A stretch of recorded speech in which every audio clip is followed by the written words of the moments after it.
വെറും സത്യം, ആ സത്യം കേട്ടോളൂ.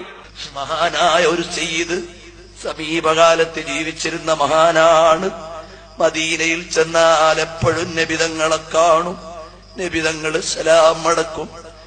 ഈ ഒരു 5 വർഷത്തിന് മുമ്പ് മദീനയിൽ ചെന്ന് സലാം പറഞ്ഞു. മദീനയിൽ നിന്ന് നബിതങ്ങൾ മടക്കുന്നില്ല.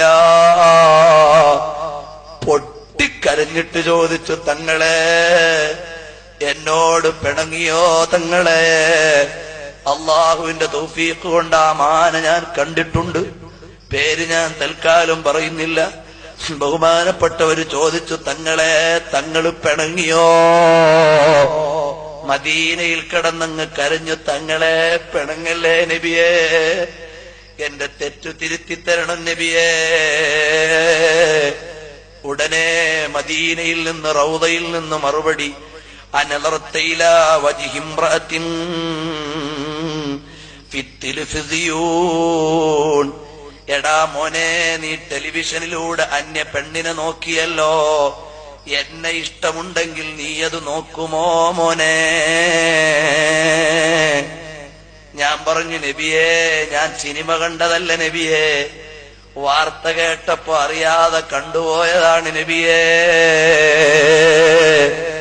പിണങ്ങല്ലേ നബിയേ, ഇനി മേലിൽ ആവർത്തിക്കില്ല നബിയേ എന്നവിടെ കിടന്ന് പൊട്ടിക്കരഞ്ഞപ്പോ നബിതങ്ങൾ പറഞ്ഞു, ഇനി അങ്ങനെ ചെയ്യരുത്, ചെയ്യില്ലെങ്കിൽ ഞാൻ നിന്നോടുള്ള പിണക്കം മാറിപ്പോയി.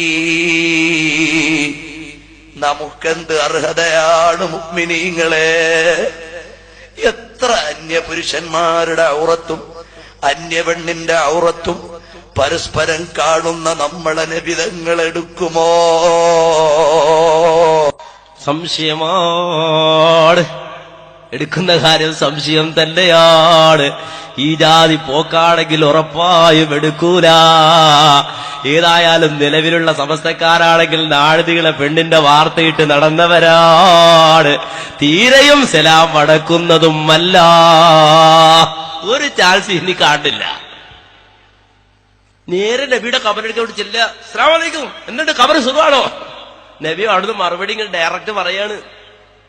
5 കൊല്ലം മുമ്പ് തങ്ങൾ ജീവിച്ചിരിപ്പുണ്ട്, ഇയാൾക്കറിയാ. പേരിപ്പോ പറയണില്ല, തടിക്ക് നല്ലതാ, പേരിപ്പോ പറയണില്ല. ഈ ജാതി കളവ് പറഞ്ഞ് സമൂഹത്തിൽ ശിർക്ക് പ്രചരിപ്പിക്കാണ്.